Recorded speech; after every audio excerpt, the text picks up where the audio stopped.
ឥឡូវ YouTube វាបានបើកនៅ channel YouTube ឲ្យយើងវិញហើយបន្ទាប់ពីយើងធ្វើការស្នើសុំបានជោគជ័យរយៈពេលប្រហែលជា2ថ្ងៃគឺវាបានallow ឲ្យ channel យើងបើក public វិញធម្មតាអញ្ចឹងនេះជា email ដែល YouTube បានធ្វើការបើកឲ្យយើងវិញរយៈពេលប្រហែលជា2ថ្ងៃដែរណាអ្នកនរគ្នាអញ្ចឹងនេះគឺជា channel ខ្ញុំឈ្មោះដូចអ្នកបានឃើញហ្នឹងគឺឈ្មោះ Nini Star ហ្នឹងហើយអញ្ចឹងកន្លែងនេះគឺជាអ្វីដែលវាបានប្រាប់យើងថាបានបើកឲ្យយើងវិញហើយនេះជា channel YouTube ដែល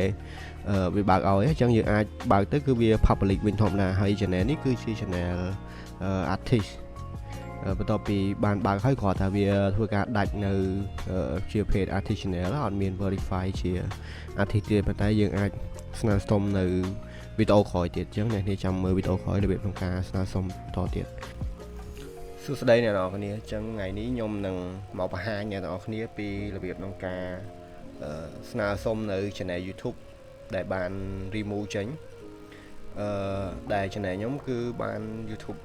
remove បាត់ហើយដោយសារវាលើកហេតុផលថា channel យើងត្រូវបាន hack ឬមួយក៏យើងធ្វើការខុសនៅគោលការណ៍របស់ guideline របស់គេអញ្ចឹងណាអញ្ចឹងគេមានភ្ជាប់មកជាមួយនឹង channel name channel ID ហើយជាមួយនឹង head call មួយចំនួន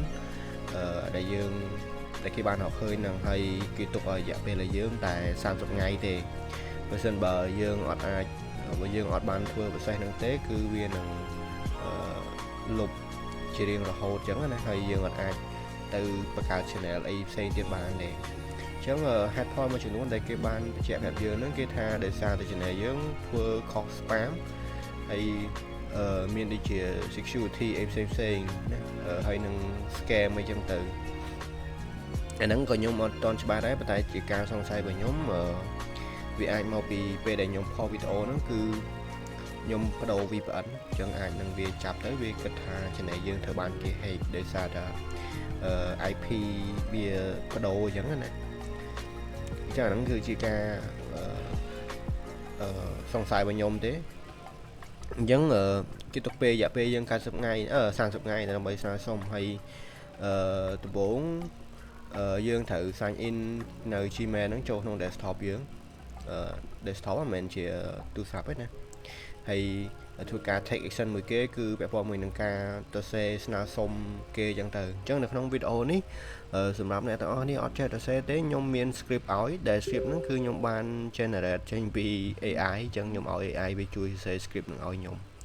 ដើម្បីខ្ញុំយកទៅស្នើសុំ YouTube ណា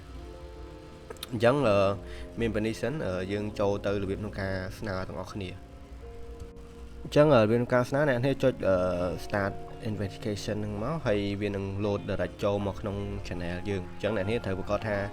អ្នកនេះកំពុងតែ sign in ជាមួយនឹង channel ដែលវាខូចហ្នឹងណាអញ្ចឹងអ្នកនរនេះគ្រាន់ចុច start review ហ្នឹងមកអញ្ចឹងវានឹងឲ្យយើងមើលនៅ policy វាអ្នកនេះអាចចុច read នៅ policy ដែលពាក់ព័ន្ធជាមួយនឹងការដែលវា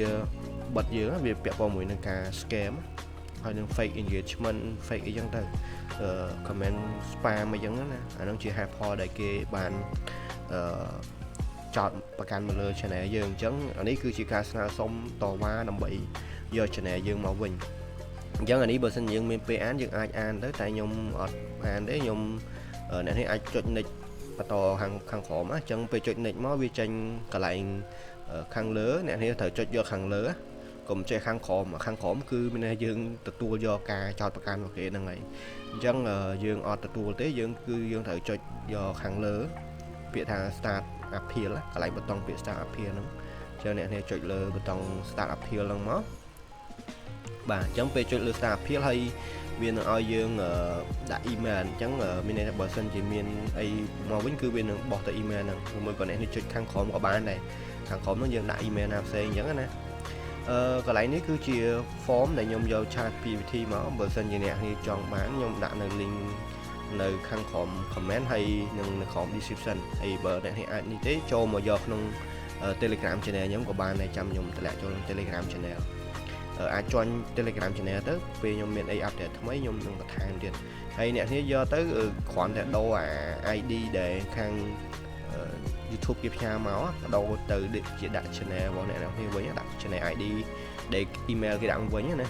ចឹងដាក់ទៅដូរដាក់ channel របស់អ្នកគ្នាទៅហើយនេះគឺ